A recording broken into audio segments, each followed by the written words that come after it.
Bonsoir à tous, bienvenue si vous nous rejoignez en direct sur la nouvelle chaîne ivoirienne.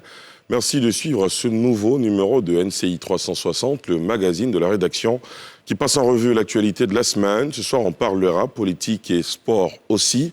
On évoquera notamment le dialogue politique lancé cette semaine sur fond de décrispation du climat sociopolitique et en vue de préparer les prochaines élections législatives. Des élections législatives auxquelles veulent participer les partis de l'opposition ivoirienne, notamment le parti de Laurent Gbagbo, qui avait jusque-là boycotté tous les scrutins depuis 2011. Et ce soir, le sport est également au menu avec la mise sous tutelle de la Fédération ivoirienne de football par la Fédération internationale de football, la FIFA. Enfin, dans le dernier tableau de ce 360, nous ferons un flashback de l'année qui tire à sa fin, l'année scrutée à 360 degrés par nos analystes et spécialistes. Voilà pour le sommaire, et pour en parler, je reçois exclusivement des confrères qui nous ont accompagnés tout le long de cette année dans la réalisation de cette émission. Antoine Assalé-Tiemoko, journaliste, directeur général de l'Éléphant décharné. Bonsoir Antoine Assalé-Tiemoko. Merci d'avoir accepté notre invitation. Merci d'être venu spécialement de Tia-Salé pour participer à cette émission. Alafé Wakili, journaliste, directeur général de l'Intelligent d'Abidjan. Bonsoir Alafé Wakili. Bonsoir. Merci d'être toujours présent quand on vous appelle. Merci. Merci. André Silver-Conan, journaliste, éditorialiste, fondateur de Ivoire Hebdo. Bonsoir et bienvenue. Bonsoir Ali. Merci, ça faisait un moment qu'on ne vous avait pas vu. Merci de nous retrouver ce soir. Merci de me réinviter. Merci. Augustin Couillot, journaliste, rédacteur en chef de Notre Voix. Bonsoir et bienvenue. Bonsoir. Merci, vous avez une belle cravate. Oh, ben voilà. Merci. Merci Augustin Couillot. Merci. Et pour terminer, Aristide Nkenda, journaliste, éditorialiste, fondateur du magazine Great Africa, les As du continent. Bonsoir et bienvenue. Bonsoir Ali. Merci d'avoir accepté notre invitation. C'est toujours un réel plaisir d'être là Ali. Merci à vous chers téléspectateurs et internautes de nous suivre. Tout d'abord, nous parlons politique. Une semaine, jour pour jour, après la prestation de serment du président de la République, le dialogue politique a repris entre le pouvoir et l'opposition sous la conduite du Premier ministre Ahmed Bakayoko. Une première séance qui a vu la participation de 14 partis politiques et 16 organisations de la société civile. À l'ouverture des travaux, le chef du gouvernement a souhaité des discussions franches, sans faux fuyants. Un reportage de Salif Alekwe et Eric Imo. Plateau, la salle du conseil de gouvernement à la primature. C'est la reprise du dialogue politique ivoirien à la table de discussion autour du Premier ministre Ahmed Bakayoko qui a conduit les travaux. 14 partis et groupements politiques, 16 organisations de la société civile. Des ministres également de la partie pour ces échanges sur la vie politique du pays. À l'entame des travaux, Ahmed Bakayoko donne le ton. Pour lui, seul l'intérêt supérieur de la nation doit être mis en exergue.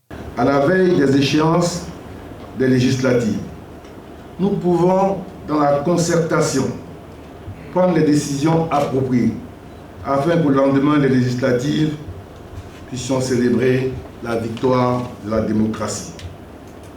Le président de la République a instruit le gouvernement d'engager les discussions avec vous pour identifier les points d'achoppement sur la CEI qui ont empêché que tous les membres siègent tout au long du processus, tant dans les organes centraux que dans les organes locaux. Le gouvernement sera également attentif à toutes les préoccupations liées aux élections à venir, car il s'agit de relever le défi d'un pays stable et démocratique. Au terme d'environ 2 heures d'échange, les participants affichent leur satisfaction. Là où on parle de dialogue, là où on parle de l'avenir de la Côte d'Ivoire, nous serons toujours présents. Vous savez bien que la philosophie politique du président Laurent Gbagbo, c'est asseyons-nous, discutons. Nous sommes assis, nous allons discuter, nous allons continuer à discuter. Et seul l'intérêt de la Côte d'Ivoire doit prévaloir. Le Premier ministre a fait une très bonne annonce, à savoir que nous allons reprendre et qu'il est très ouvert. En tout cas, nous voulons au niveau du Front populaire ivoirien et de l'AFD le remercier et remercier aussi le président de la République. Je sens que les choses évoluent. Rien que avoir toute la classe politique ivoirienne, surtout de l'opposition, répondre à l'appel du gouvernement. Il y a quelques semaines, on ne reconnaissait pas le pouvoir. Ça veut dire quoi? Qu'on avance. J'ai senti dans le visage la volonté d'aller à l'avant. Tous ces acteurs sont décidés à favoriser une décrispation du climat sociopolitique. Un prochain rendez-vous est prévu les jours prochains pour débattre des sujets retenus.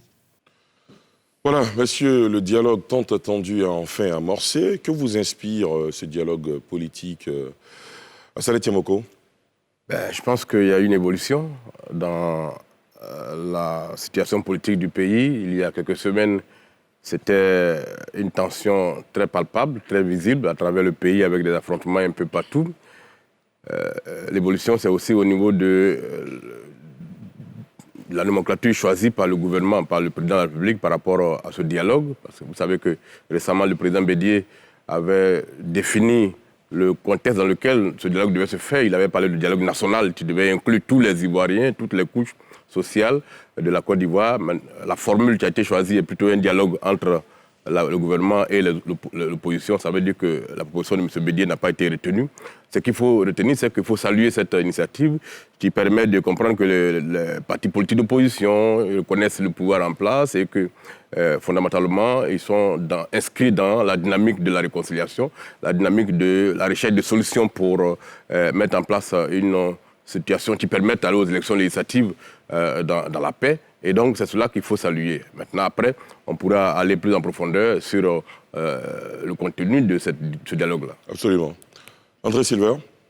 Alors, il faut voir un peu le contexte dans lequel ce dialogue a lieu. C'est un contexte, nous sommes le 11 novembre, un contexte particulièrement difficile pour le pays, quand il y a eu cette rencontre au sommet. À l'initiative du président Alassane Ouattara, il a donc pris cette initiative de cette rencontre. Cette rencontre, elle est vraiment fondamentale et essentielle dans la suite, parce qu'on était dans un contexte de violence, de tension. On a eu une élection qui a vu une partie de l'opposition, du moins une bonne partie de l'opposition, lancer un appel à la désobéissance civile. Il y a eu sur 33 régions, pas moins de 22, qui étaient soit totalement, soit partiellement, soit de façon minimale touchées par les violences. Le président Alassane Ouattara a vu le danger qui se profilait à l'horizon parce que en termes de perspective, ce qui se profilait, c'était quoi? On avait des jeunes qui étaient sur des routes, des barrages d'autodéfense, qui pouvaient se transformer en sorte de milice. Comme je l'ai dit, on partait vers une sorte de miliciation du pays. Et le président Alassane Ouattara a vu ce danger se profiler à l'horizon et il a appelé donc son aîné, le président Henri Konan Bédié, pour ce dialogue. Et donc, il faut saluer ce dépassement, ce surpassement des égos des deux personnalités. C'est vraiment essentiel. Pour le reste, c'est un dialogue auquel j'adhère parce que, rappelez-vous, en septembre, j'étais encore ici sur ce plateau et j'appelais à ce dialogue. Bien sûr, j'aurais aimé que ce dialogue touche des thèmes beaucoup plus importants que des sujets purement électoralistes. Vous voyez, la Côte d'Ivoire est à un tournant où on est dans une sorte de perte des valeurs de façon constante. Il n'empêche, c'est un dialogue que je salue parce que tout ce qui va dans le sens du renforcement des acquis démocratiques, eh bien j'adhère. Mais ce qui ne va pas dans le sens du renforcement démocratique, je n'adhère pas. À la fin. Il faut noter que c'est un dialogue politique et aussi un dialogue national. Ce qui manque à ce dialogue, c'est peut-être les hommes religieux qui ont été déjà exclus de la CEI. Donc, les politiques les ont déjà mis hors de la CEI. C'est peut-être les jeunes, c'est peut-être les femmes de façon spécifique et puis les travailleurs. Mais si on considère que la société civile aussi est constituée des travailleurs, que les partis politiques, ce sont aussi des travailleurs, donc finalement, même si on n'a pas le concept du président Bédié, c'est une sorte de mini-conseil de dialogue national qui peut dériver vers d'autres choses déjà dont les participants ont parlé, notamment les assises nationales. Maintenant, est-ce que ça va apaiser l'environnement? Oui. Je pense qu'il faut saluer déjà l'esprit de responsabilité de l'opposition, comme il a dit, qui a su faire fi des préalables, des conditions et qui allait à ce dialogue, et aussi souhaiter qu'à l'issue, des solutions consensuelles soient trouvées, sans oublier toujours la question, la problématique qui nous paraît importante, qui est celle de la justice. Au-delà de la réconciliation, c'est la problématique de l'impunité et de la justice pour tous, pour tout le monde, pour tous les camps. Il ne s'agit pas de dire la justice à une seule vitesse, la justice uniquement pour les vainqueurs ou les vaincus. Il faut une justice pour tous et je pense que ce dialogue-là doit poser les bases dans ce sens-là pour que la classe politique s'engage, pour qu'il y ait une lutte contre l'impunité et ça doit être l'une des résolutions de ce dialogue au-delà de la question de la réconciliation et des actes forts que le gouvernement pourrait poser dans les jours à venir. Très bien. Augustin Couillon? Moi, je pense que ce dialogue qui a commencé aurait pu avoir lieu plusieurs mois avant l'élection. Parce que avoir connu ce qu'on a vu en fin octobre et aujourd'hui se retrouver autour de la table avec des prisonniers politiques, des personnes qui sont décédées, des biens incendiés, des biens détruits, je pense que ça laisse un peu un goût amer. Quelqu'un a dit tout à l'heure que l'opposition reconnaît le régime. Voilà. Je pense que s'asseoir sur la table ne veut pas forcément dire que les gens se reconnaissent. Mais je pense que chacun est arrivé à un moment où il comprend qu'il ne peut pas aller plus loin en continuant dans la situation qu'on a connue. Donc, c'est un esprit de responsabilité et on espère que les résultats seront à la hauteur des espérances. C'est-à-dire que à la fin des négociations ou du dialogue qui a cours, on aboutira à l'apaisement réel que tout le monde souhaite, que le pays, évidemment, les rivalités politiques continueront de s'afficher, continueront de s'affirmer, mais que ça s'affirme dans un cadre républicain et que chacun trouve sa place pour mener effectivement son opposition et que le parti ou bien les groupements politiques au pouvoir continuent de diriger en acceptant qu'il y ait des gens pour s'opposer. Très bien. Aristide? Oui, Ali, la question, c'est le sujet, c'est reprise du dialogue pour une décrispation. Moi, je dirais plutôt décrispation, mais rupture. Rupture avec les anciennes méthodes qui consistaient à la politique de la chaise vide, l'école missionnaire politique, et surtout rupture pour reconstruire un nouveau modèle démocratique qui tient en compte ce que tout le monde a repris, aussi bien le Premier ministre que tous ceux qui participaient, à qui on a tendu le micro, qui parlaient de l'intérêt général, mettre en avant l'intérêt général, parce que justement les décisions des États sont déterminées par leurs intérêts permanents. Et c'est l'intérêt général qui, donc, permet la recherche de ce qu'elle a fait appeler le consensus. Et comme je le dis souvent, le consensus est patrimonial.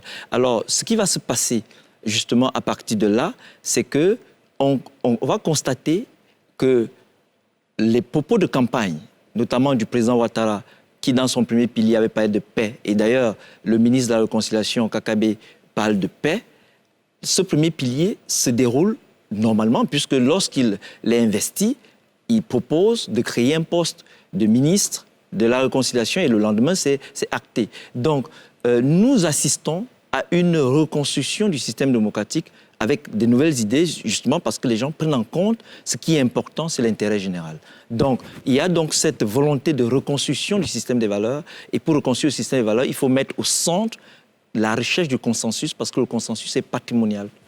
Très bien. Alors, j'ai entendu certains d'entre vous dire, on espère que ce dialogue politique va aboutir à des solutions consensuelles. Quelles pourraient être ces solutions consensuelles? L'autre chose que j'aimerais mettre sur la table, ce n'est pas le premier dialogue politique qui existe en Côte d'Ivoire.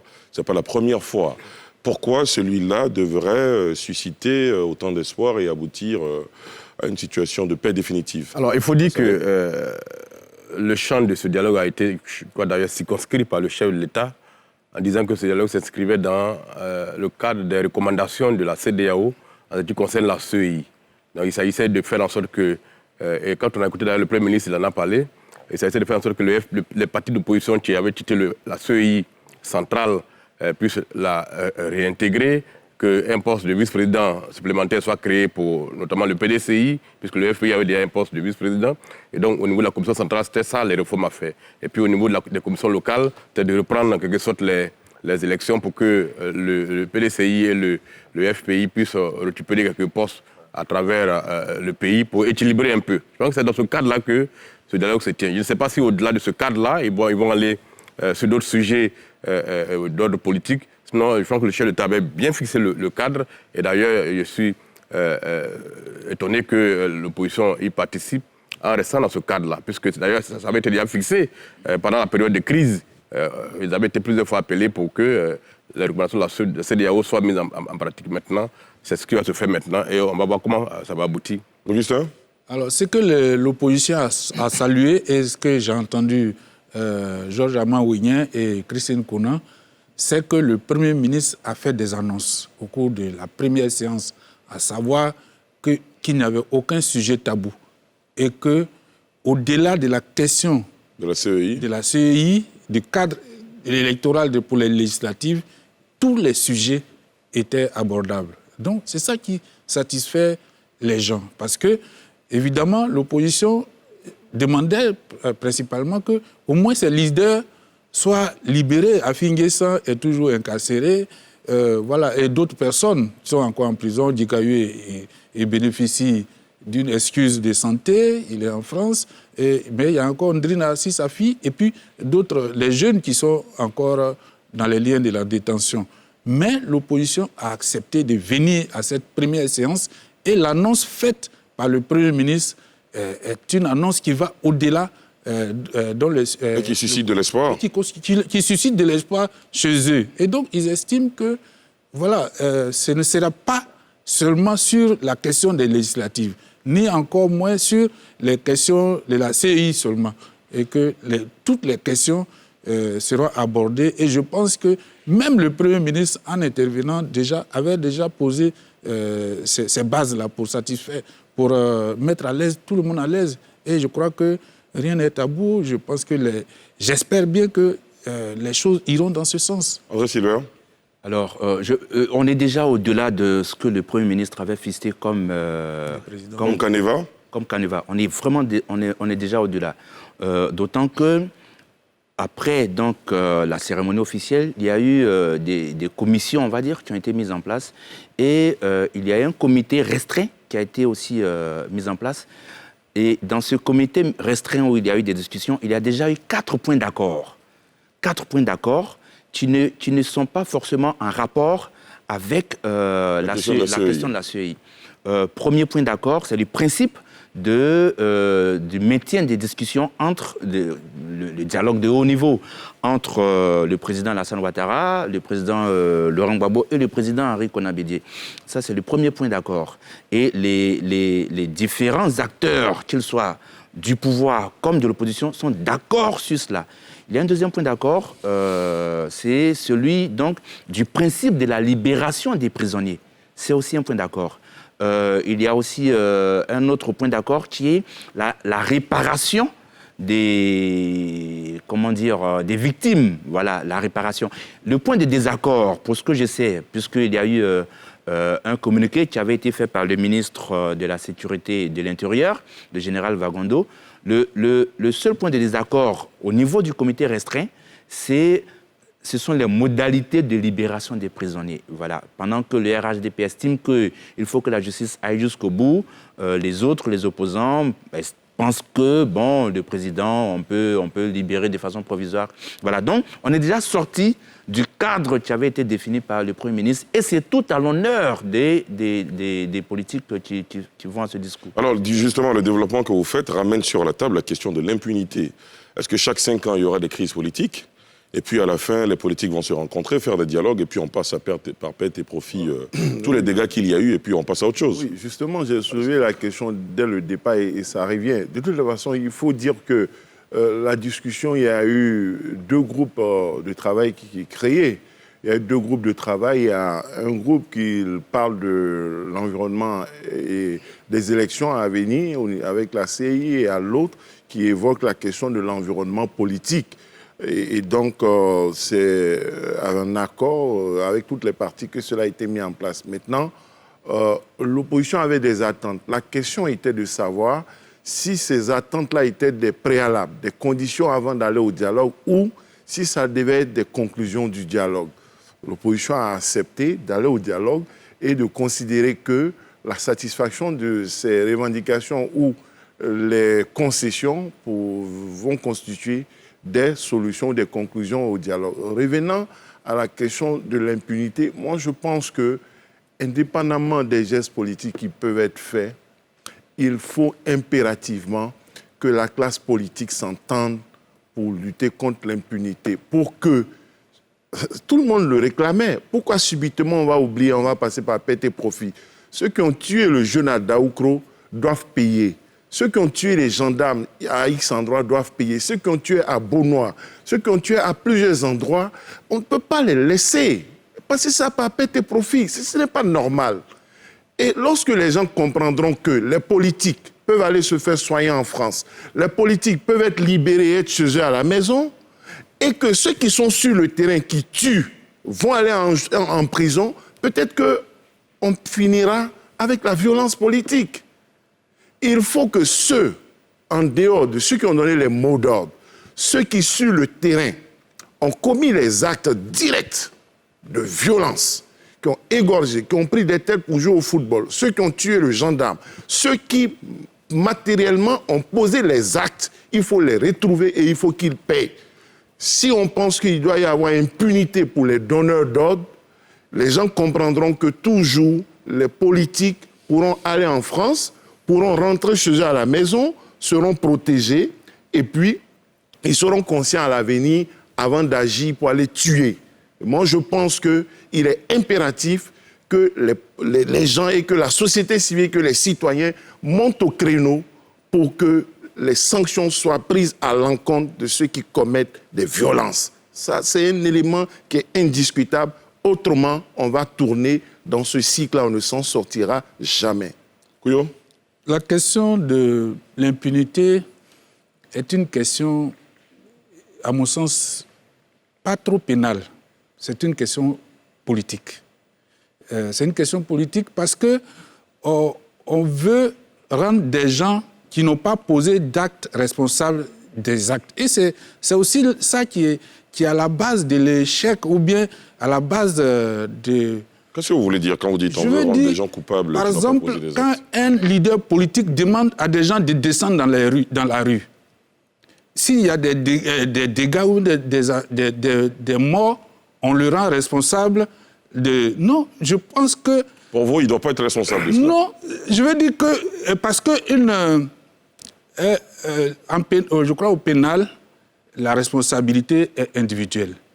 Parce qu'il faudra aussi, quand on fait des procès, si ce n'est pas un procès politique, il faudra aussi déterminer si le leader politique a dit à des gens « allez-y tuer ».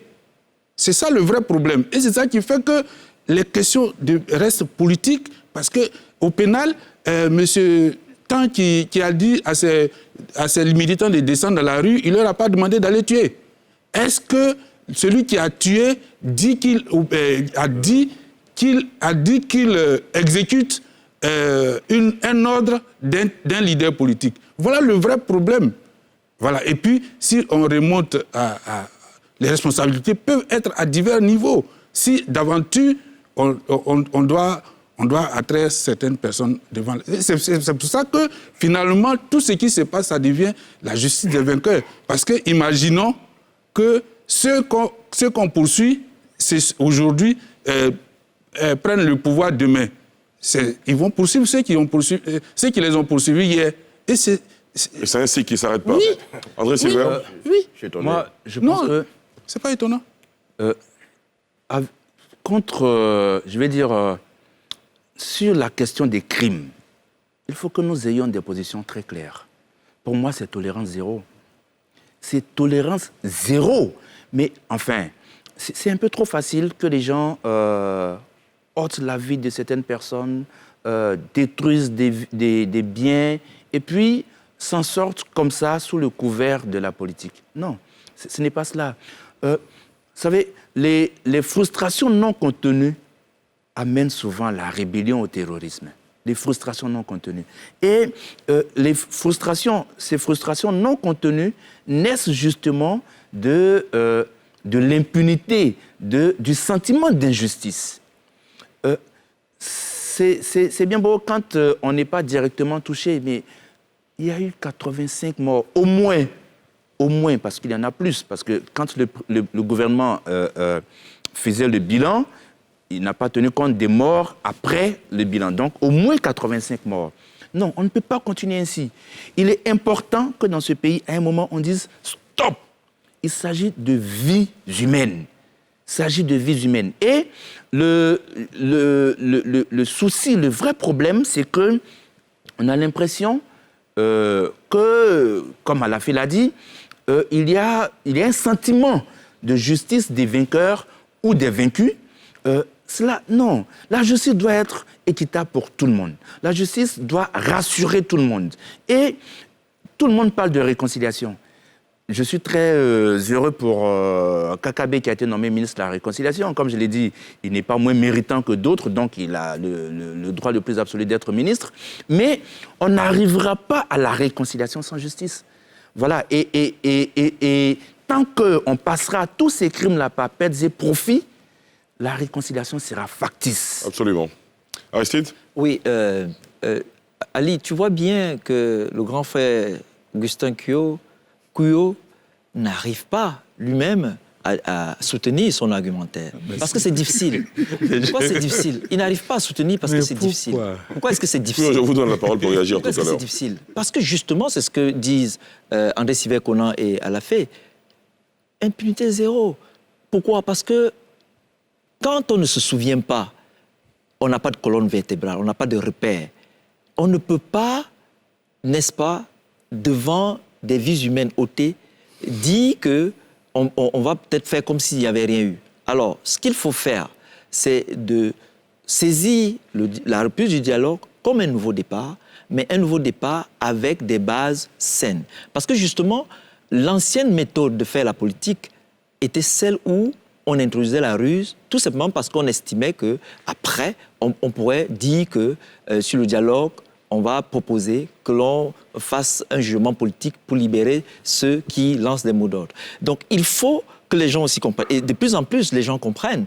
Et c'est pour ça qu'il y a des mots d'ordre qui n'ont pas marché, parce que les gens ont compris finalement que ce qui est important, c'est les conditions socio-économiques et non les conditions politiques.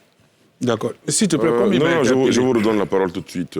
Oui, moi je pense que je souscris entièrement à ce que Sylvain a dit, ce que Alafé a dit. Je pense que si ce mandat du président Ouattara doit servir à quelque chose, ça doit servir au moins à clarifier des situations en Côte d'Ivoire. Que les questions de l'impunité soient enfin mises sur la table. Qu'on envoie un message à tous les Ivoiriens. J'ai écouté Augustin, et j'ai dit que j'étais étonné du raisonnement qu'il tenait. On ne pourra pas continuer à assister aux crimes et que les politiques se retrouvent après pour faire des arrangements et on libère les gens. Enfin, cette fois-ci, là, et on le réclame depuis longtemps, ceux qui ont tué, comme Alafé l'a dit, à Daoukro, qui ont décapité des gens, qu'on les retrouve, qu'ils soient sanctionnés. Ceux qui ont abattu des gens, qui ont abattu des arbres, qui ont tué des gens, il faut les retrouver et les sanctionner. Des politiques, s'ils sont impliqués, quel que soit leur rang, ils doivent être sanctionnés. Si on n'envoie pas un message aux Ivoiriens, si on ne dit pas clairement, si c'est des questions aussi cruciales, on n'est pas unanime à réclamer la fin de l'impunité, ça veut dire qu'on n'est pas prêt à construire un tas de droits. Parce que tant que ça ne nous touche pas, on peut toujours dire non, il faut les libérer. Mais si ça vous touche personnellement, vous avez trouvé un parent, un père de famille, un enfant qui a été assassiné, en ce moment-là, vous allez comprendre que l'impunité n'est pas quelque chose qu'il faut célébrer. Et donc, je pense que le moment est venu pour qu'ensemble, nous réclamions enfin la fin de l'impunité. Que les politiques ne fassent pas d'arrangement sur le sang des Ivoiriens. Qu'on tue dans tel camp, qu'on laisse les gens parce que c'est les politiques qui s'attendent toujours. On doit mettre fin désormais à cette façon de faire. À la fin. Parce que vous voyez, souvent, il y a l'adage qui dit « La peur du gendarme est le commencement de la sagesse ». Voyez-vous, la paix qu'on a aujourd'hui, elle est peut-être précaire. On salue le sens des responsabilités de l'opposition. Mais on peut dire que c'est une dictature, c'est la force. Mais il ne faut pas oublier que c'est les moyens forts dégagés par l'État qui nous donnent aussi la paix. Parce qu'on a arrêté des gens, des leaders politiques qui incitaient à la violence, à la haine, à la révolte, à l'insurrection, au CNT. C'est parce qu'on allait mettre leur résidence sous surveillance. C'est parce qu'ils ont été eux-mêmes menacés qu'on a la paix précaire. Mais s'ils n'étaient pas en danger, l'insurrection aurait continué, la déstabilisation aurait continué. Leur responsabilité est engagée. On peut calmer. Mais il ne faut pas faire croire que s'il n'y a pas la force de l'État, s'il n'y a pas de menace contre des individus, si l'État n'est pas fort pour faire respecter la loi, on n'aura pas de paix. J'ai fait la différence, la part des choses entre les acteurs politiques et ceux qui agissent sur le terrain. Sinon, il est possible d'inciter à la haine et de ne pas être écouté. Il est possible d'inciter à la révolte et de n'être pas écouté. Dans ces conditions, on peut te laisser pour dire tu as bavardé, tu n'as eu aucun écho, il n'y a rien. Mais ceux qui agissent, ils n'ont pas effectivement une absence de responsabilité. Il n'y a pas d'irresponsabilité.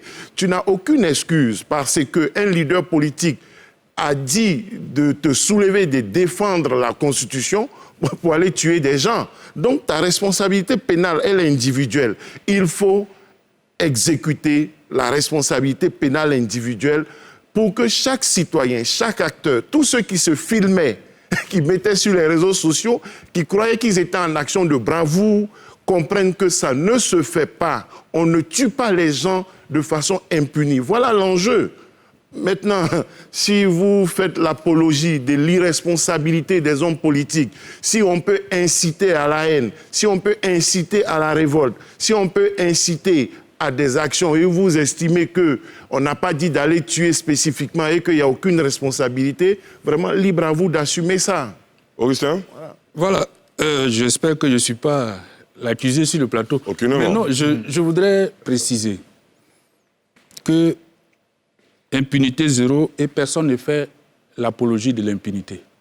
Je voudrais juste dire que ce qui se passe quand il y a des problèmes politiques, ceux qu'on accable, c'est ceux qui ont perdu l'épreuve de force.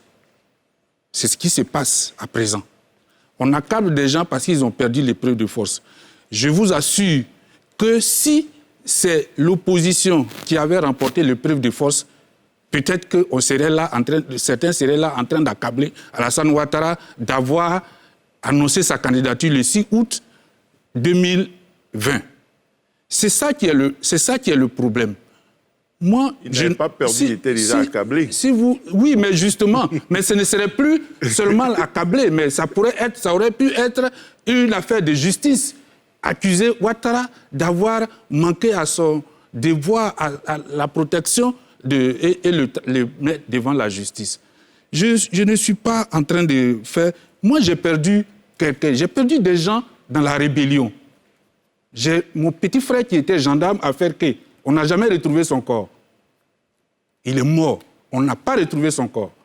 Donc, je ne suis pas quelqu'un qui est désintéressé par ce qui se passe. Mais ceux qui, aujourd'hui, parlent d'impunité, impunité zéro, c'est ceux qui ont aussi soutenu la rébellion. Qui sont ceux-là? Pas moi. Sinon, je parle pas. Quand nous disons non, est-ce que vous êtes Je ne parle pas des journalistes qui sont sur le plateau. On va éviter de faire... Je ne parle pas des journalistes qui sont sur le plateau. Un débat personnel. Je parle des responsables politiques qui accablent ou bien qui amènent leur Qu'est-ce qu'on retient de votre développement, M. Mon développement, c'est qu'il y a des pays où les problèmes politiques...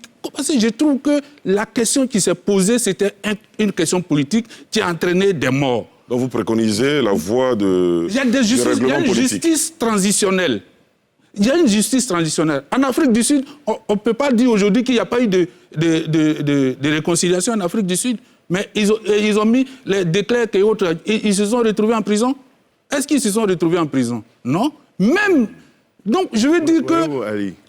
Je veux dire, on peut faire tout ce qu'on veut si on veut aller dans le sens de mettre les gens en prison. Laurent Gbagbo a fait la CPI, mais il est sorti. Voyez-vous? Mais il était pratiquement impossible d'imaginer qu'il s'en sortirait. Je veux dire qu'on ne peut pas s'amuser à dire que impunité zéro aujourd'hui, mais impunité zéro en 2002 aussi, impunité zéro en 2007, impunité zéro en 2010. C'est ça le vrai problème. Je vous bien. Il y a des images d'Épinal, il y a des clichés que les gens choisissent. On parle d'Afrique du Sud, mais la réconciliation en Afrique du Sud était basée sur quoi? Sur la reconnaissance du fait que l'apartheid était un crime. C'était une mauvaise chose. Ceux qui ont fait ça se sont excusés. Ils ont dit qu'ils ne devaient pas et ils sont venus avouer leur crime. En contrepartie, ils ont été pardonnés.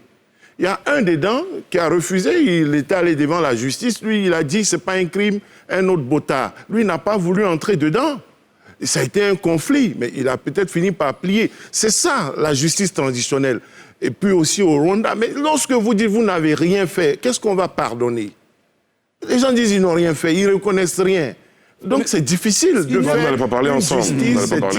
faire une justice transitionnelle. Maintenant, moi je reconnais que ce sont les impunités d'hier, les amnisties d'hier qui créent de nouvelles violences. Un jour, il faut cesser cela. Il ne faut pas dire, faisons en 2020, et puis encore en 2025, on va faire. Ce n'est pas parce qu'on n'a pas fait en 2002 qu'il faut toujours continuer, parce que ce sera sans fin.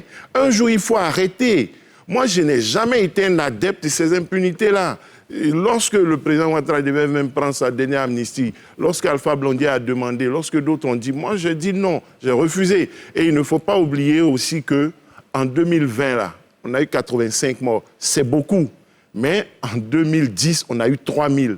Si l'impunité était une bonne chose, si ce qui s'est passé, où on dit c'est injuste, si ça n'avait pas eu lieu, peut-être on aurait eu 10 000 morts cette année.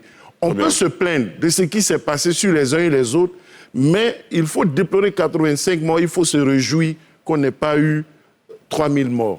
Ça aussi, ça sert à quelque chose, tout ce qui s'est passé. Il ne faut pas dire que le président Gbagbo est en prison aujourd'hui, il est sorti, donc c'est zéro d'aller en prison. Ce n'est pas zéro, ça sert à quelque chose. On vous a bien compris. Aristide Ali, tu constates que cette émission est importante, elle est même bienvenue. Le problème qui se pose, et je m'adresse au grand frère Augustin Kyo, c'est de dire, est-ce que parce que quelqu'un a commis un crime, et vous allez commettre le crime en disant, moi je commets le crime parce que l'autre aussi a commis le crime, la base que nous devons avoir, c'est de dire, est-ce que c'est bien ou ce n'est pas bien? C'est ça la recherche du consensus. Il faut que nous soyons dans une société où, quand ce n'est pas bien, que nous soyons d'accord que ce n'est pas bien.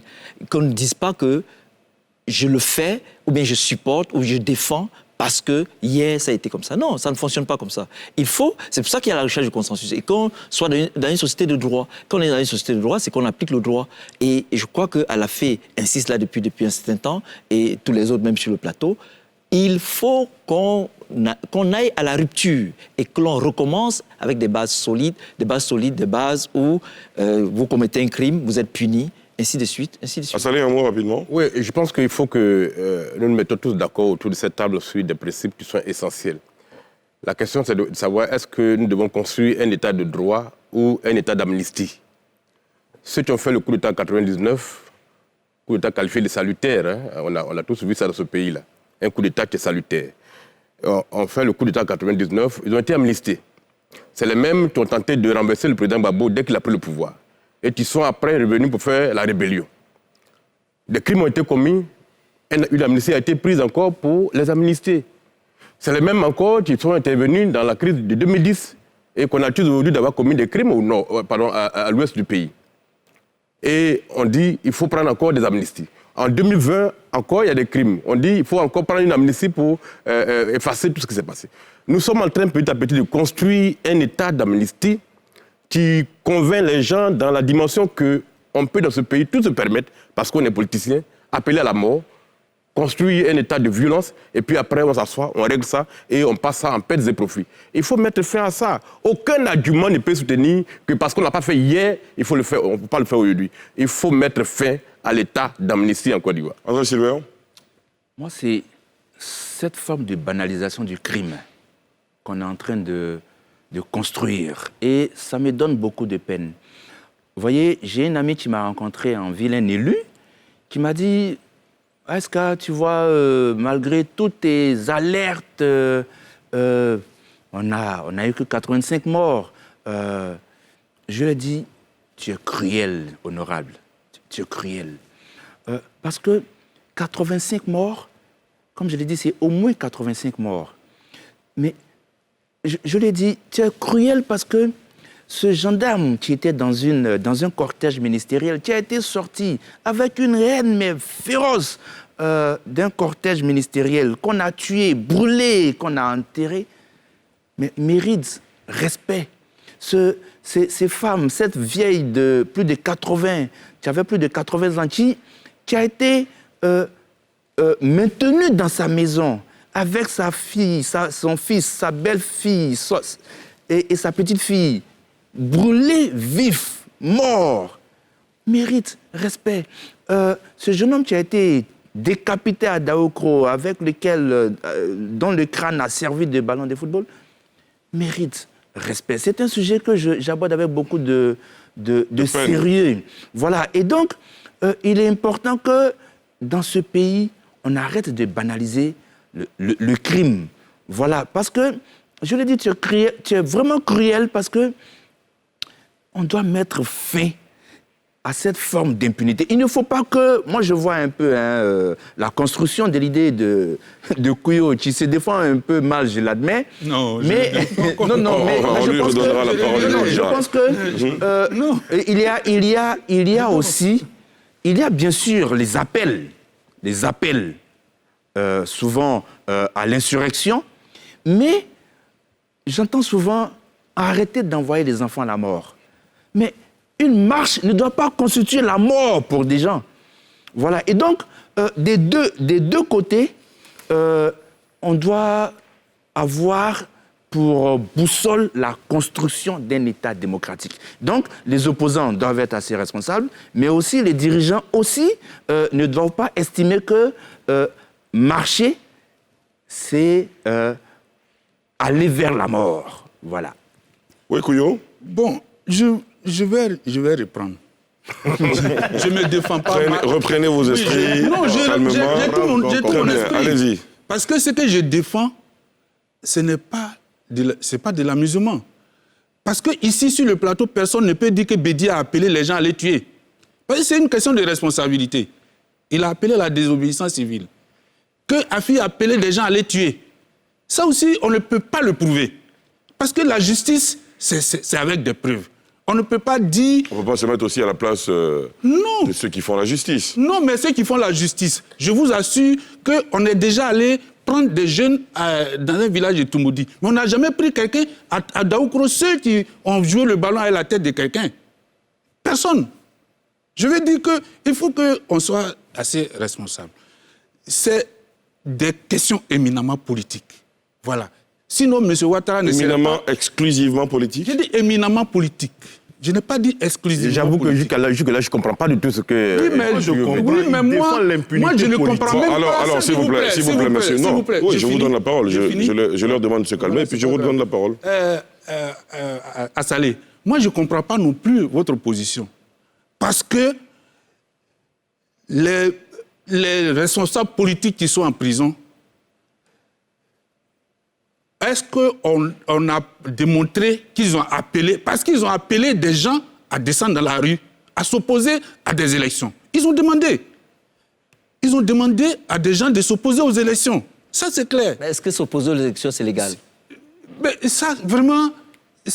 Alors, monsieur, je pense qu'on risque de tourner en rond sur cette question. S'opposer à des élections, c'est un droit. Vous voyez, il y a des gens qui ont justifié ici que s'opposer à une dictature était un droit. Très bien. Et donc, s'il te plaît, donc les gens, ils ont appelé des gens à descendre dans la rue. On peut aller chercher des gens qui ont tué. On peut les trouver. Vous voyez? On peut trouver ceux qui ont tué. Mais c'est pas facile de... S'il vous plaît. Vous avez fini, Kouyo? Oui, j'ai fini. Merci beaucoup. Alors, monsieur, on va passer à autre chose. Ce sera juste après cette petite pause.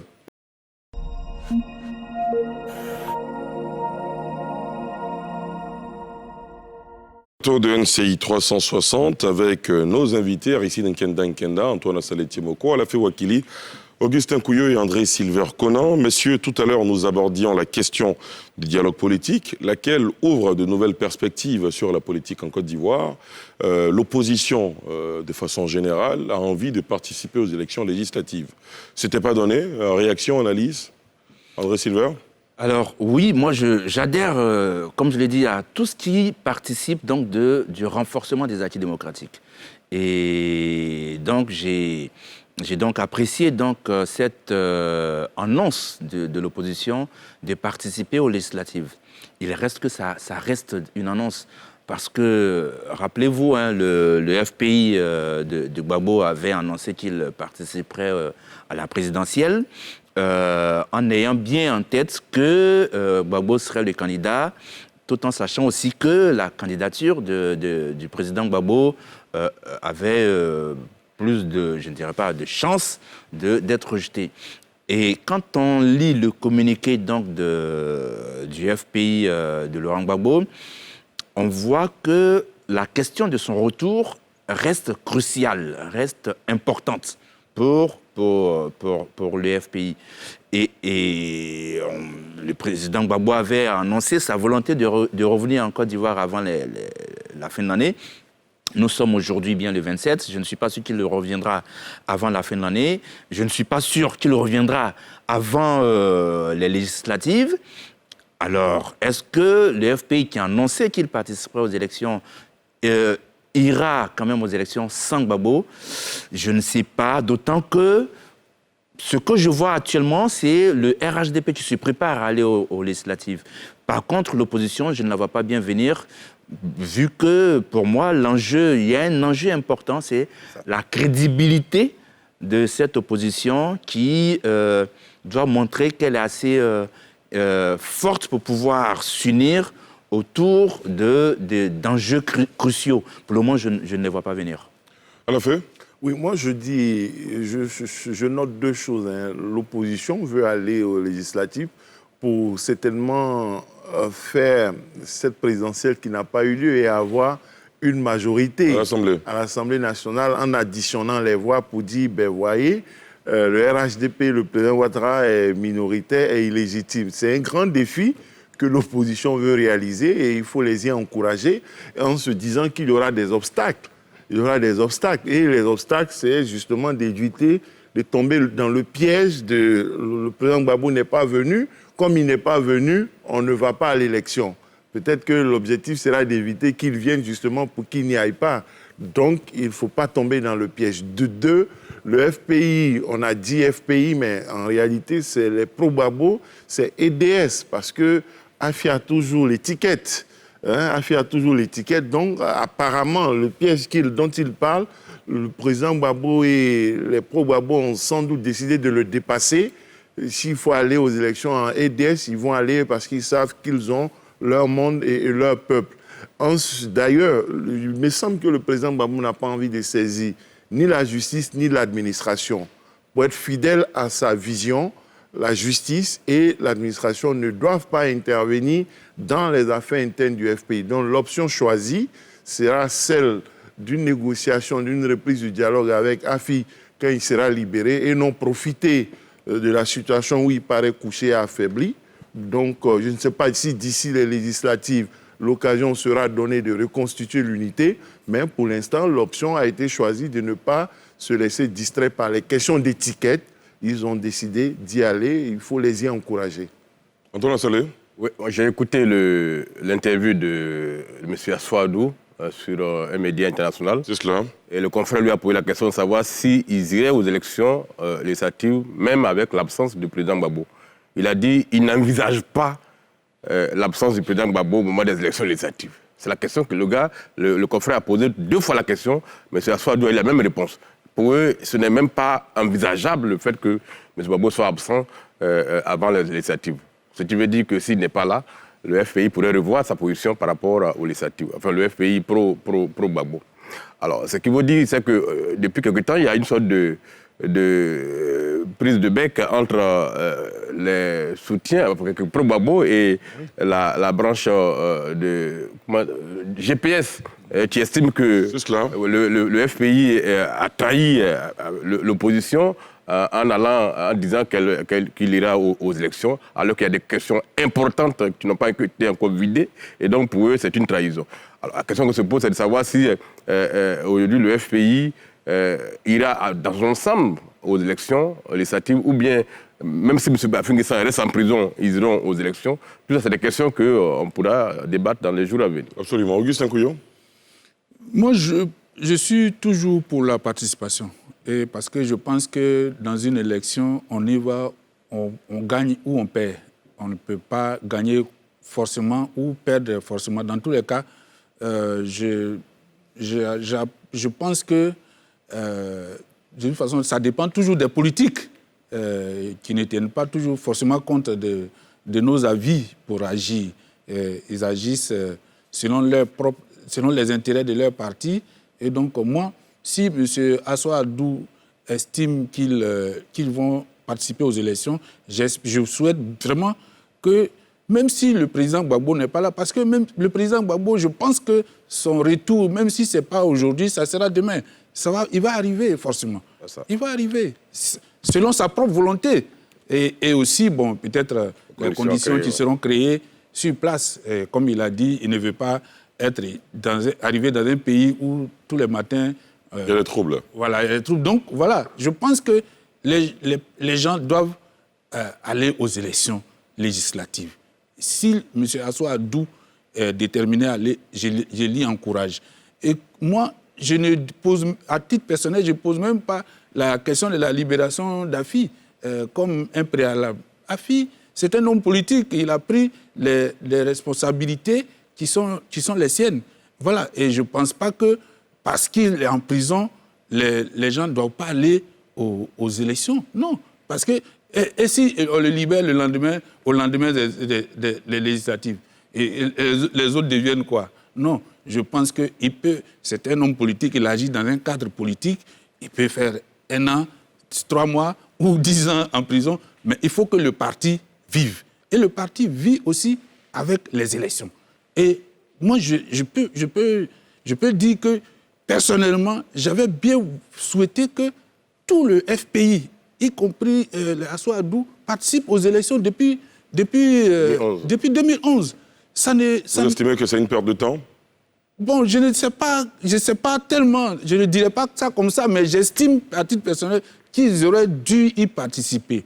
Et s'ils y participaient, ils auraient pu gagner beaucoup de postes. Peut-être pas le pouvoir entier, mais ils auraient pu y gagner. Mais parce que les militants aussi peuvent perdre l'habitude des élections.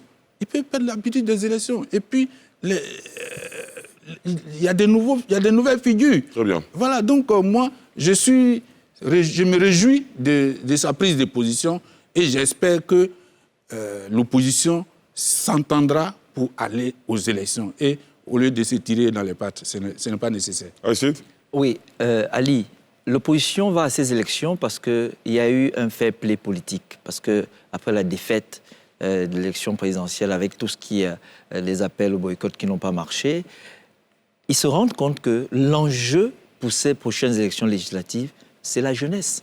Souvenez-vous du discours du président de la République en décembre. Nous sommes en décembre 2019. Il avait demandé aux jeunes de prendre leur place. Et dans tous les discours, de plus en plus, on parle, même dans l'interview du président Macron, l'interview Afrique accordée à Jeune Afrique, il parle du transfert générationnel. Donc l'enjeu des prochaines élections, ce sont les jeunes.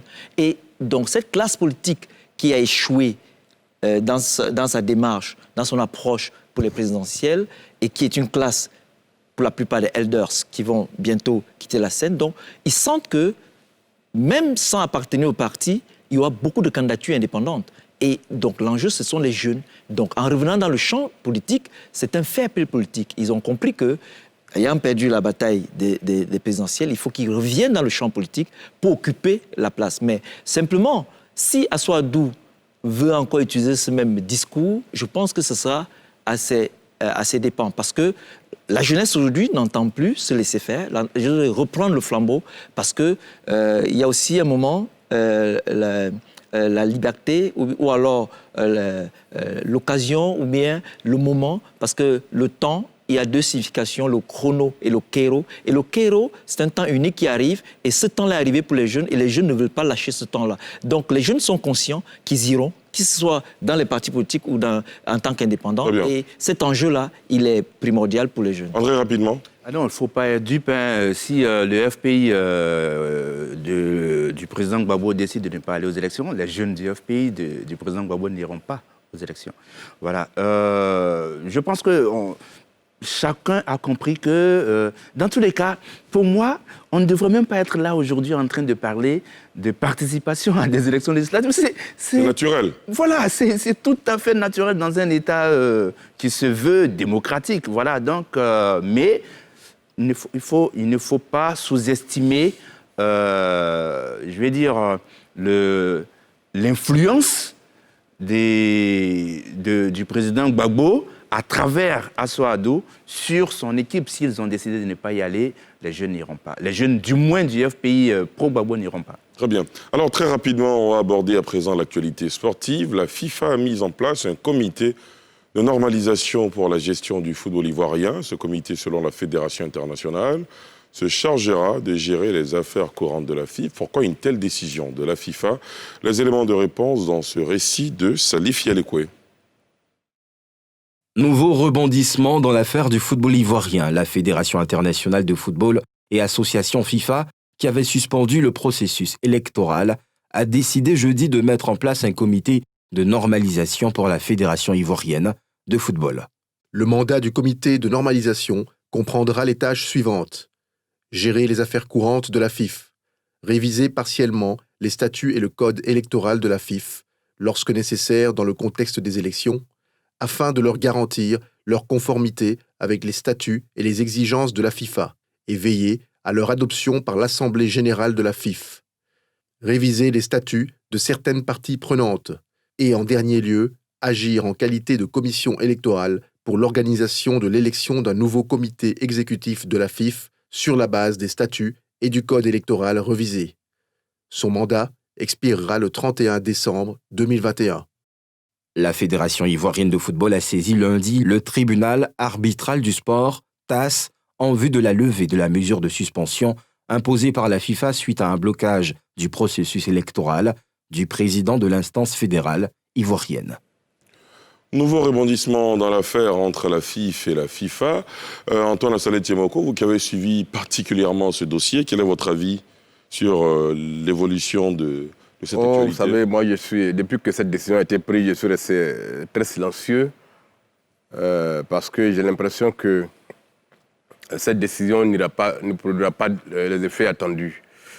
Je sais que quand on lit les clauses, les tests qui ont été pris, les conditions de cette normalisation et la mission qui va être confiée à ce comité-là, j'ai l'impression que cette mission va se heurter à de grandes difficultés sur le terrain. Et donc, le perdant dans cette affaire, c'est le football ivoirien. Je sais que dans les camps, certains jubilent, d'autres font grise mine parce que, bon, leur camp semble avoir remporté une victoire, mais pour le football ivoirien, c'est une catastrophe. Et on va voir que cette normalisation qui est prévue pour 1 an va aller au-delà de 1 an, parce qu'on sait, ça s'est passé au Mali, ça s'est passé au Cameroun, ça n'a rien apporté au football là-bas. Et donc, qu'on en arrive là, en Côte d'Ivoire, alors qu'on est en train de partir vers des échéances importantes par rapport à la CAN, que la Côte d'Ivoire doit organiser, je pense que c'est un grand gâchis. Et la FIFA, à mon avis, s'est mise dans une position qui est critiquable, qui démontre un certain prise de position très partisane et qui n'arrange pas les choses. On veut arrondir des angles. J'espère que la saisine du TAS va produire des effets pour la FIFA, parce que autrement, ce qui arrive, c'est que on veut adapter des tests pour les tailler à la mesure de certains candidats pour qu'ils soient forcément dans la course. Et donc, on met de côté les tests que la FIFA a adoptés depuis des années, que la FIFA elle-même a approuvés depuis 2011. Aujourd'hui, on conteste les mêmes tests parce que ça pose un problème. Donc, je me dis que tout ça est fait dans l'optique de peut-être humilier la Côte d'Ivoire, d'humilier le football ivoirien, mais les clubs ivoiriens, je pense, ne vont pas aussi se laisser faire aussi facilement. À la fin? Oui, moi, je dirais que, vous savez, pour que la dévaluation puisse se faire en Côte d'Ivoire, les gens ont entendu la mort du président Houphouët-Boigny. Je pense que ce soir, en parlant, on ne doit pas oublier la mémoire du président Sidi Diallo, qui nous pensons fortement. Et Dieu sait pourquoi il fait les choses et ce qu'il fait. Il a été rappelé à Dieu et cette décision, qui était déjà sans doute prise, a été annoncée. Parce qu'il est parti il y a 1 mois. Une telle décision, on ne la prend pas sur un coup de tête en 2 semaines. C'était déjà dans les pipes, c'était envisagé. Et donc, on va l'assumer, on va la regarder. Mais ce que je note, c'est que la FIFA a évité les questions de fond. Des questions lui ont été posées. Est-ce que les décisions prises là sont bonnes ou pas? Elle n'a pas répondu. Elle met en place un comité de normalisation pour modifier les tests, éventuellement. Mais le faisant, par exemple, elle dit modifier les statuts des parties prenantes. Ça veut dire que la question de l'Africa, les décisions qui ont été prises sont valables, puisque la FIFA n'a pas pu trancher. Elle dit, si nécessaire, modifier les statuts des parties prenantes, c'est-à-dire les arbitres et l'Africa. Ça veut dire que les décisions prises sont valables et il faut régler leur situation avant éventuellement d'avancer. Donc la FIFA met en place une normalisation parce qu'elle n'a pas eu le courage de trancher les questions de fond. On l'a saisie pour trancher sur des questions précises. Elle n'a pas eu le courage de le faire. Elle fait une fuite en avant en mettant en place une normalisation. Moi, je pense qu'il faut la gérer. Je ne suis pas contrairement peut-être à d'autres pessimistes, parce que cette normalisation, d'ailleurs, a été voulue par des acteurs du football ivoirien depuis 2017 pour des questions de gouvernance plus graves, d'après eux, que le football était mal géré. La FIFA a refusé. Malgré tous les arguments, ils ont été convoqués. Mais cette fois-ci, c'est vrai, il y a coronavirus, on fait des vidéoconférences, des auditions. On semble avoir traité ça avec moins de rigueur, moins de sérieux que la première fois, et puis on met une normalisation. Je pense que ça permet de mettre les uns et les autres face à leurs responsabilités. Ça les amène à assumer leur hypocrisie de part et d'autre. Et puis, on va ensemble gérer la situation.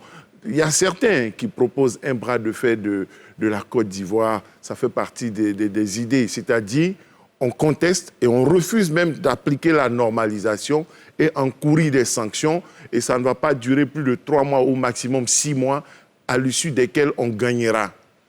Est-ce qu'il faut choisir cette voie ou bien mettre en place la normalisation et puis ça va traîner et continuer à saisir le TAS pendant qu'on normalise, ce qui est aussi incohérent. Mais à un moment donné, il faut faire un choix. On résiste, on refuse, advienne que pourra.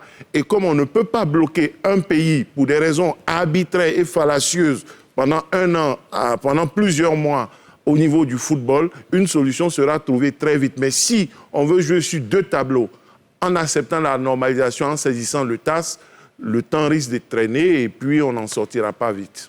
André Silva. Ce que je comprends dans cette affaire de la FIFA et de la FIFA, j'ai l'habitude de dire tu me fifes, je te FIFA. La première chose, c'est les contre-pouvoirs. C'est vraiment important qu'il y ait des contre-pouvoirs, de sorte que une entité ne se sente pas assez puissante pour en imposer à d'autres parties prenantes qui n'auraient rien à dire. Ce qui se passe à la FIFA est, en fin de compte, notre rapport à la transparence, notre rapport à la gouvernance des choses qui appartiennent au grand nombre. Parce qu'il y a une cause. Voilà, il y a une cause. Certains appellent cela la marmaille, d'autres le rouage, mais il y a une cause. Cela veut dire que il y a cette affaire de parrainage qu'on peut juger juste ou non, mais c'est les circonstances de désignation, sinon les circonstances dans lesquelles le parrain, donc l'association ou le club, désigne la personne sur laquelle elle porte son parrainage. C'est crucial. Il y a eu beaucoup de choses qui se sont passées et cette fois-ci, il y a quand même des candidats qui sont assez costauds et qui ont donc voulu voir clair dans cette affaire. Moi, je dis, personne ne devrait avoir peur de la transparence. Pour moi, ce n'est pas une affaire de complot ou bien de quoi que ce soit. Donc vous approuvez l'attitude de la FIFA ? Absolument, parce qu'il y a une cause. Et cette cause-là mérite qu'on y voit clair. Et ce n'est pas avec cette équipe qui a la FIF, qui fait partie des problèmes, qui fait partie du problème dans cette cause, qui réglera le problème. C'est ce que j'appelle les histoires de contre-pouvoir. Et c'est pourquoi, d'ailleurs, en saisissant le tribunal arbitral du sport, c'est aussi une bonne initiative, parce que ça aussi, c'est un contre-pouvoir. Ayons toujours en mémoire que les principes démocratiques doivent être respectés. Augustin Couillon. Moi, ce que je note, c'est que depuis, comme Alafé l'a dit, depuis 2-3 ans déjà, le président Sidi se battait contre vents et marées pour que la Côte d'Ivoire n'arrive pas à cette histoire de... À cette situation. À cette situation de comité de normalisation. Parce que, en dépit de ce que certains peuvent en penser, le comité là ne viendra normaliser rien du tout. On va s'empêtrer dans la crise. En tout cas, c'est ce que j'ai déjà vu dans les autres pays, même qui sont sortis de la normalisation et qui continuent avec les crises.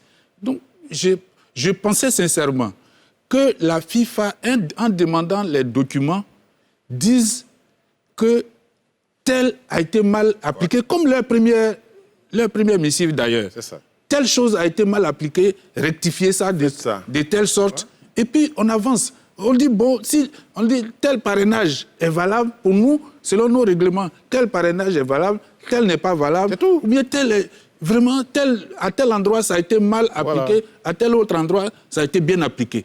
Et puis, les gens vont se soumettre, la première recommandation, les gens s'y sont soumis. Tout à fait. Les gens s'y sont soumis. Et donc, je pense que c'est ça qui allait faire avancer, parce que à ce niveau-là, il n'y aurait pas eu de problème. Parce que chaque fois que la FIFA intervenait juste pour rectifier ce qui aurait été mal fait, même si les gens estiment que c'était bien fait, mais si la FIFA intervient pour dire que ça a été mal fait, on rectifie et puis on avance rapidement, on organise des élections avec un délégué de la FIFA, de la CAF qui sont là et qui regardent et qui vont certifier à la limite. Mais pour une affaire d'élection, mettre en place un comité qui va durer. Parce que les tests de la FIFA sont adoptés en Assemblée générale. Ce n'est pas la FIFA qui fait les tests de la FIFA en principe. Donc le comité de normalisation qui vient, peut-être il va tirer sa légitimité de la FIFA comme les gens adhèrent aux tests de la FIFA. Bon, on peut prendre ça comme ça, mais je pense que les acteurs du football devraient, à mon sens, s'aligner, regarder les gens évoluer et au bout du compte, dans un an, on verra bien. Parce que c'est au fond, c'est le football qui est visé. S'il n'y a pas de championnat, s'il n'y a pas d'activité, si les gens continuent les bagarres comme il y a eu... Finalement, ça ne fait pas avancer. Ça ne fait pas avancer et c'est tout le monde qui perd. Voilà. Et c'est nous qui perdons. Ce n'est pas les fonctionnaires que la FIFA va nommer là qui vont être perdants. Et pendant un an, ils vont se sucrer. Très bien. Aristide. Oui, André Oui, Aristide. Sylvain Conan nous apprend qu'il y a une cause. On a suivi tous ici le cheminement, le processus électoral à la présidence de la Fédération ivoirienne de football. Et on a bien vu comment on a demandé à chaque candidat de remplir toutes les conditions. Et à la fin, on a vu ce qui s'est passé. Je voudrais simplement dire qu'on peut estimer que la FIFA, c'est une organisation privée. Et d'ailleurs, dans leur texte, ils estiment que les États ne doivent pas s'ingérer. Mais lorsque la FIFA elle-même piétine ses propres textes, ça devient problématique. Parce qu'il y a eu un processus en Côte d'Ivoire où les gens sont allés jusqu'au bout du processus. Ils ont donné des résultats. On a saisi la FIFA pour que la FIFA tranche. La FIFA, au lieu de trancher, envoie un comité de normalisation. Moi, je viens du Cameroun. Au Cameroun, le comité de normalisation a été reconduit au moins 3 fois, si je ne me trompe pas, n'a rien apporté. N'a rien du tout apporté, parce que même s'il y a un nouveau président aujourd'hui, je ne pense pas que c'est une fédération qui est la meilleure sur le continent. Donc, ce qu'il faut éviter, c'est de faire en sorte qu'il y ait une certaine forme de forcing. Parce que moi, j'aime les fonceurs, je n'aime pas les forceurs. Quand vous forcez, le jour où vous êtes installé, vous n'allez pas diriger, parce que vous n'allez pas diriger en imposant des choses à ceux qui sont censés être les parties prenantes. Absolument, à la fin. Il ne faut pas oublier aussi que la FIFA, dans son communiqué, dans sa décision, note que la Fédération ivoirienne de football est en fin de mandat et qu'elle serait plus légitime. Et n'oublions pas également que nous avons un candidat à la présidence de la Confédération africaine de football qui est bien parti pour gagner, le président Jacques Anouma, et que les informations nous reviennent sur une volonté de la FIFA de soutenir d'autres personnes, de certains lobbies du football africain qui veulent se dresser contre cela. Et il ne faut pas exclure de lier cette décision abusive et totalement arbitraire à une volonté d'affaiblir et de combattre cette candidature. Parce qu'elle est totalement abusive, elle est totalement arbitraire. Un processus électoral ne méritait pas cela. À la limite, on pouvait attendre de la FIFA qu'elle fasse un communiqué pour dire tout le monde est candidat et puis on y allait. Oui, tout le monde est candidat, on y allait, ou bien votre décision n'est pas bonne, reprenez, c'est tout.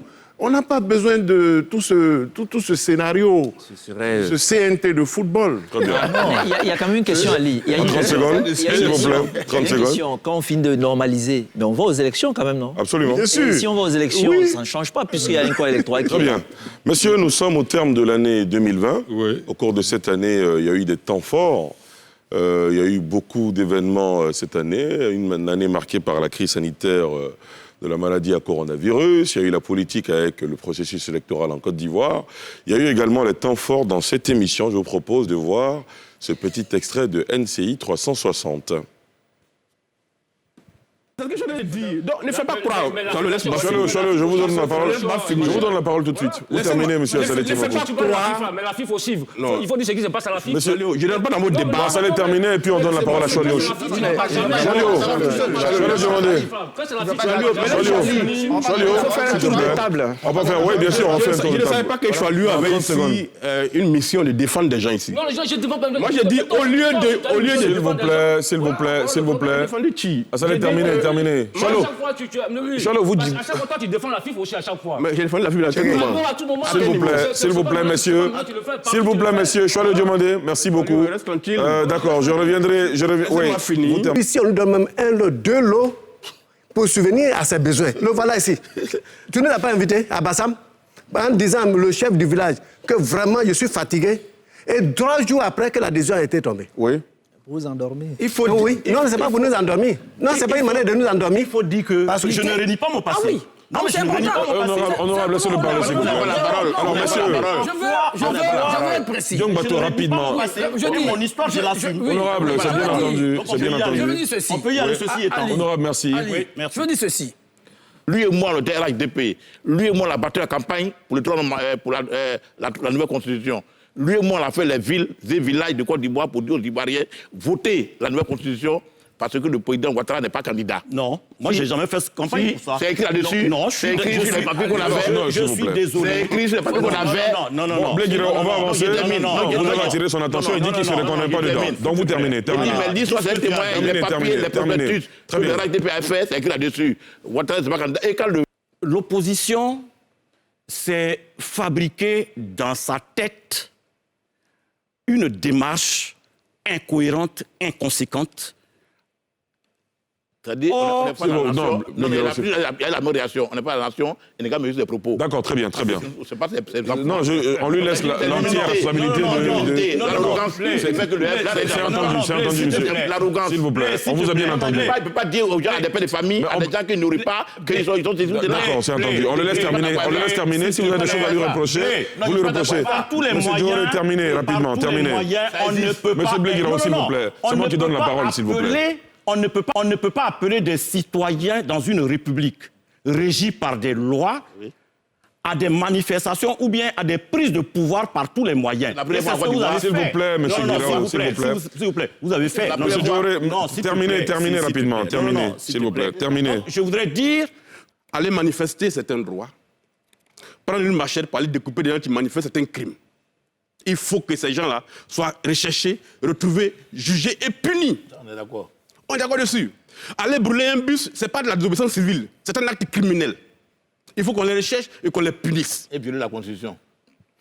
Qui a violé la Constitution? Alors, monsieur Abel Dioré, Franck Etienne, s'il vous plaît, oui, terminez. Monsieur Blé-Guiraud, ce que vous faites, ça s'appelle couper les cheveux en 4. D'accord? Laissez un citoyen faire son raisonnement. Après, vous prenez la parole pour dire ce que vous avez dit. Moi, s'il vous plaît, Monsieur Guiraud, merci. Je suis cohérent. Oui, terminé. Je suis cohérent. Un citoyen s'exprime. Je dis que dans tous les camps.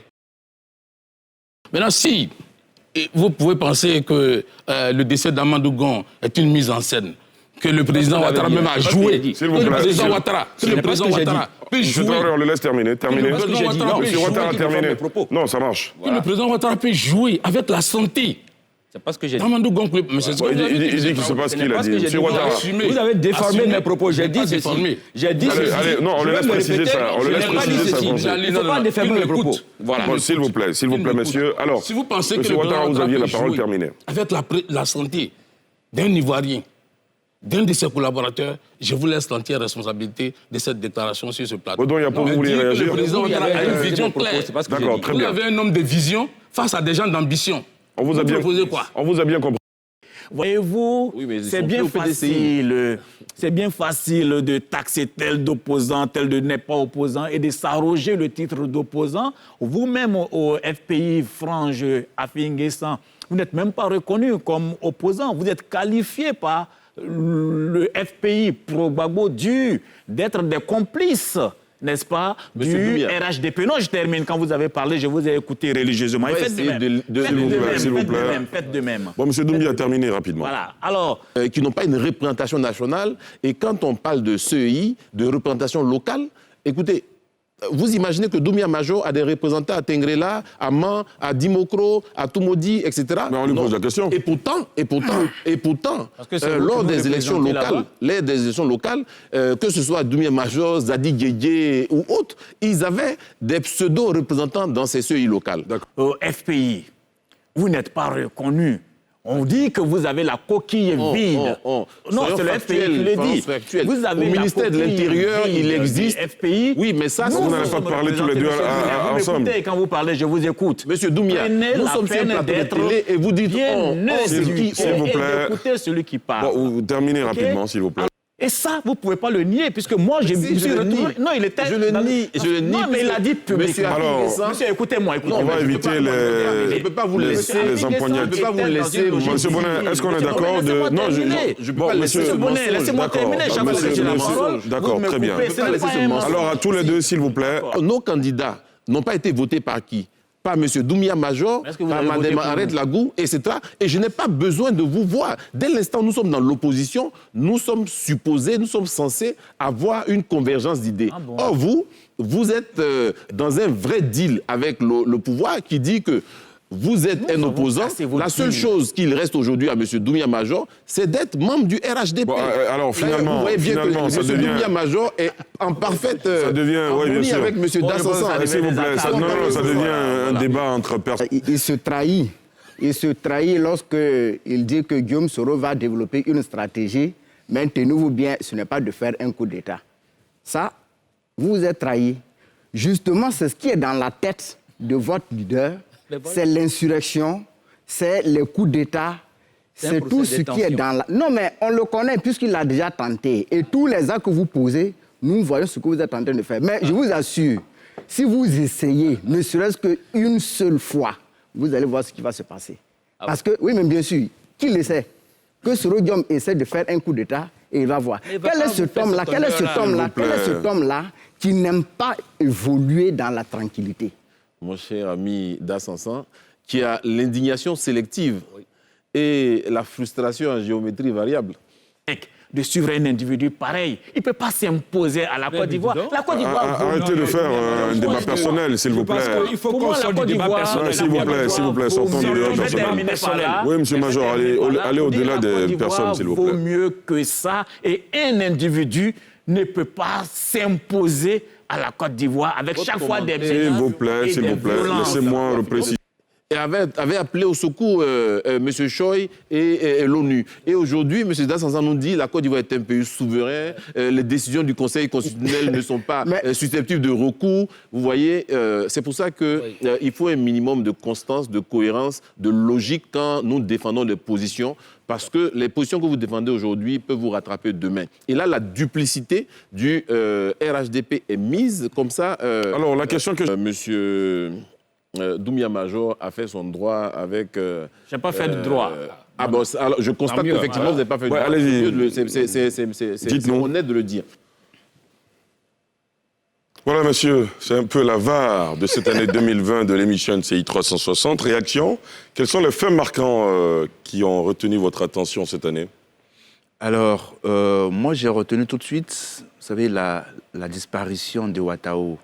On était, je crois, le 6 début d'année. Oui, la disparition de Ouattao. Ensuite, il y a eu le coronavirus, la disparition du chèque... Boukari Fofana. Il y a eu ce séisme politique avec le décès du Premier ministre Amadou Gon Coulibaly. Il y a eu donc la candidature du président Alassane Ouattara contestée par les uns qui l'a jugée illégale, tandis que le Conseil constitutionnel l'a validée. Et il y a eu l'appel à la désobéissance civile de l'opposition. Et puis, tout cela... sans compter justement, sans oublier justement en pleine campagne électorale la disparition brutale du ministre Sidiki Diakité, les 85 morts, comme j'ai dit, au moins de la crise post-électorale, de la crise électorale, parce qu'il y a une crise pré-électorale, électorale et post-électorale, le décès de Sidi Diallo, tout cela pour moi 2020 c'est vraiment une année à oublier. Voilà, c'est une année à oublier, il faut vraiment aller de l'avant. Et j'ai été particulièrement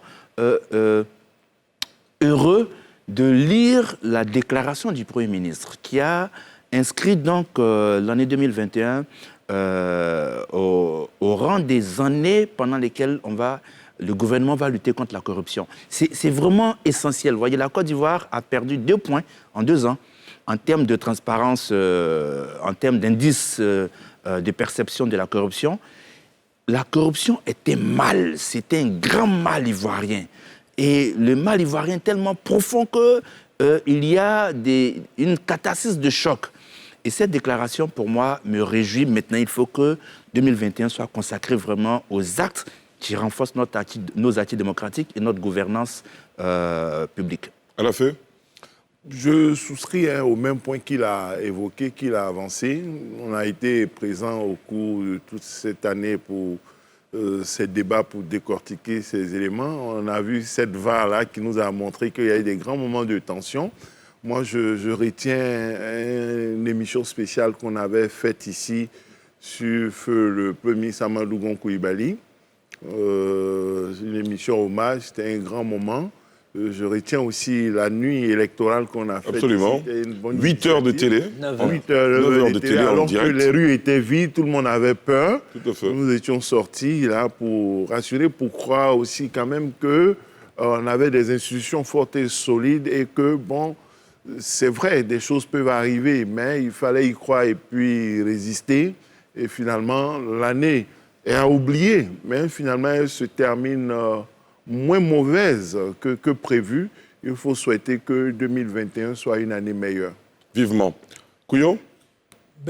Moi, il y a tous les faits, notamment le coronavirus, le décès du Premier ministre Amadou Gon, la candidature d'Alassane Ouattara, et l'élection boycottée du 31 octobre 2020. Mais personnellement, je voudrais dit que c'est l'année où la Côte d'Ivoire a raté un virage important.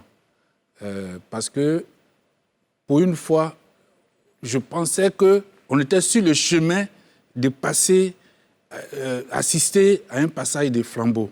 À savoir que le président, qui n'est pas candidat, fait élire quelqu'un ou organise une élection où quelqu'un d'autre est élu. Et pour une fois, il se serre la main et on fait un passage des témoins comme ça n'a jamais eu lieu en Côte d'Ivoire. Or, malheureusement, je pense que cette occasion a été ratée. Et j'espère que ça aura lieu en 2025. Très bien. Aristide? Alors, Ali, je vais insister, je ne vais pas revenir sur tous les faits tristes. Je vais sur tous les faits, parce que les faits marquants étaient vraiment tristes, surtout sur le coronavirus.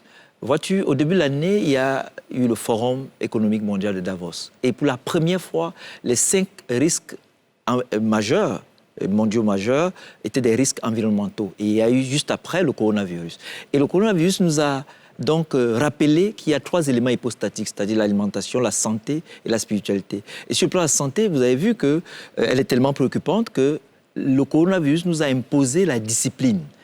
De reprendre à vivre dans une société disciplinée.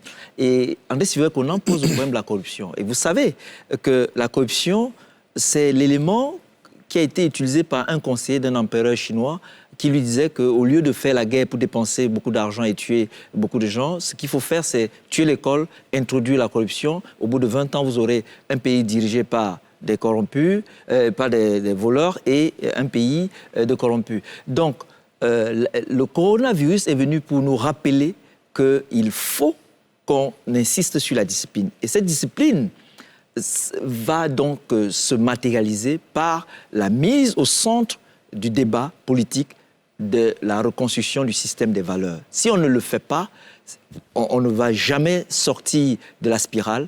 Et pour 2021, je souhaite vivement qu'on ait une nouvelle génération et que des leaders qui sont constants, comme Mamadou Koulibaly, jouent leur rôle véritablement, parce que quand il dépose sa candidature à la CEI, il dit quelque chose de fondamental quand il dit qu'il a pris son temps pour enseigner gratuitement, souvent même photocopier des documents pour donner aux étudiants par ces moyens. Et moi, j'insiste sur la formation. Ce genre de dirigeants constants dans leur discours, même si on ne partage pas les mêmes points de vue politiques, parce que moi, je suis libéral et que lui, il est socialiste, mais je pense que ce genre d'homme politique doit... D'orateur. Ah oui, doit pouvoir compter prochainement et servir donc de transition entre les elders et cette jeunesse. Et je demande donc aux jeunes de prendre les responsabilités, parce que si les politiques ne veulent pas faire la démocratie comme elle se doit, les jeunes doivent prendre leurs responsabilités. Prendre les responsabilités, comme Antoine Assalé Timoko. Peut-être.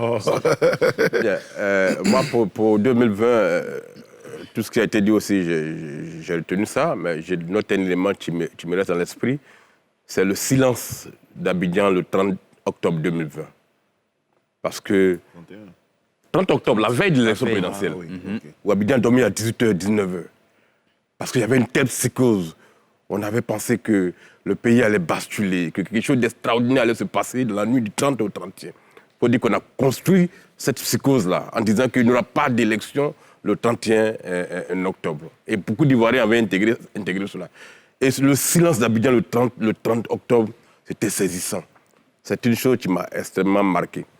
Deuxième chose, je pense que c'est une bonne note, le chef de l'État a déclaré que ce mandat-là va être consacré en partie à lutter contre la corruption. Et c'est quelque chose qui est extrêmement important. Je pense qu'il y a des milliards qu'on aurait pu mobiliser à l'interne ici. Si on faisait descendre la corruption ne serait que de 1 point, on mobiliserait des milliards. Et on inscrit aussi cela dans la lutte contre le racket dans les écoles, dans cette affaire de COGES aussi. Et j'insiste dessus parce que ça aussi, c'est l'angle de la corruption.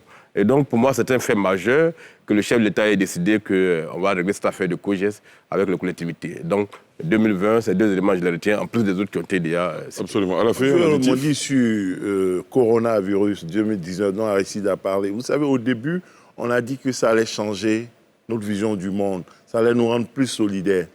L'année est en train de finir, la maladie n'est pas finie, mais je n'ai pas l'impression qu'on ait tiré les leçons et qu'on soit devenu moins méchant, moins orgueilleux, moins envieux, moins hypocrite, moins corrompu.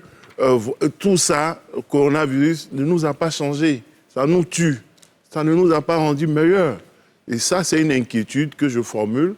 Il faut qu'on en tire enfin les leçons. Très bien. Alors, ce que nous retenons, nous, au niveau du NCI, c'est votre disponibilité, messieurs, parce que contrairement à ce que peuvent penser nos téléspectateurs, nous avons contacté des centaines de personnes ressources pour participer à ces émissions, à ces débats, qui, bien de fois, n'ont pas trouvé le temps ou l'opportunité de prendre part à cette émission. Mais vous êtes toujours venus répondre à notre invitation. Je vous remercie du fond du cœur, à mon nom personnel et au nom de la direction générale. L'anniversaire des deux. Et par avance, chers téléspectateurs, joyeux anniversaire à Racine Nkenda demain et Antoine Assalé Timoko le 30 décembre. Très bien, c'est entendu. Tous nos téléspectateurs vont vous appeler. Voilà. Merci à vous aussi, chers téléspectateurs, chers internautes. C'était la dernière de l'année. On vous souhaite de passer d'excellentes fêtes sur NCI.